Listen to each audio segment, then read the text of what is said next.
It's 6:13 and new this morning. A new government study finds that Americans are feeling the effects of climate change right now. The report was done by a group of scientists from 13 federal agencies, and it found that it is extremely likely that more than half of the rise in temperatures over the past 4 decades has been caused by human activity, especially the emissions of greenhouse gases.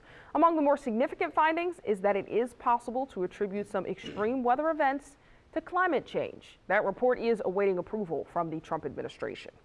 And we'll be talking about that. The Sewage and Water Board Executive Director Cedric Grant caught a lot of flack after he said that climate change is the culprit for Saturday's flooding here in the city and would become the new norm. Joining me now to talk about the flooding and how the city can change its approach to water management is the Mark Davis, the director of Tulane's Bywater Institute. First of all, tell people what the Bywater Institute is. Well, the Bywater Institute is an effort by Tulane to bring interdisciplinary assets to the conversation about water management, sustainability, and resilience.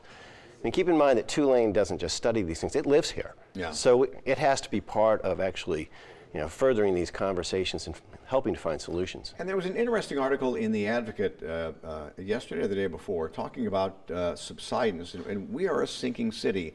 We're about 50% below sea level anyway, and we continue to sink because we're on silt, and when you have dry spells, we sink even further. That's exactly right. I mean, a lot of the flooding we have in New Orleans is because of differential subsidence, where one part of the city sinks faster than another.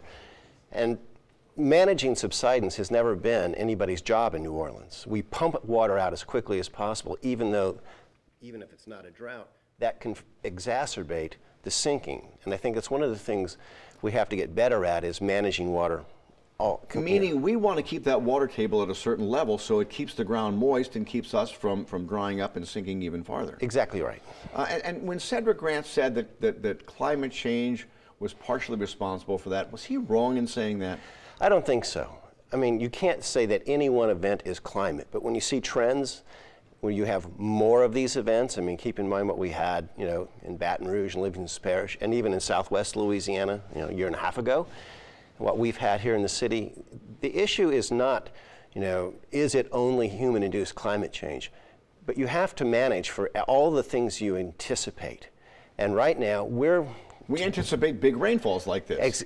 And we should probably anticipate more of them.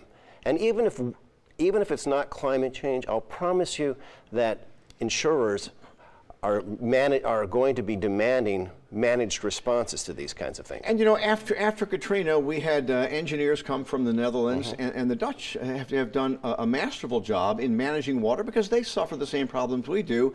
And instead of fighting the water and pumping it out, which they do, they have also learned to manage the water and live with the water with canals and things like that to where they don't see the continuing subsidence. That's true. It took them hundreds of years to get there and lots of dollars. And for them, that's essentially their national defense effort. And they don't have rain events like we just had, so they're managing for different risk factors. Right.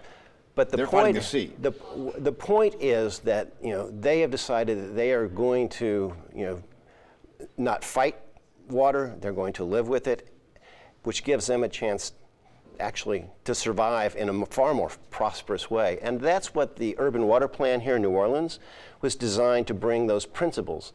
And we actually have some demonstration projects that are now starting to untrack in New Orleans to see if that Dutch style approach, which, will that work here? We're going to have to do more of that, which is not new. I mean, Eric, you and I both live uptown. I mean, my house was built in 1928, and the living area is 8 feet off the ground. Yeah. They knew in 1928 that you would have water. You wouldn't build the way that you built maybe in the 1970s when you had flood insurance and the prospect of levees. And so are we going about it the wrong way? I mean, because we do have a wonderful hurricane protection system now that really is masterfully done, but for a rain event, it's a different story. We're managing for a vector, if you will. We're thinking hurricanes or river floods or rain. We should be thinking water. And if you can get, every 10 years on average, an event like we had this weekend, then what's the point of focusing on 1 in 100 year hurricane protection? You're going to get water far more frequently. We should be thinking about what's your flood risk and managing for that. Okay. And you guys are hopefully working on that and something that will be done. All right, thank you for coming in, Mark. Thanks. Appreciate that. Appreciate it. Dave?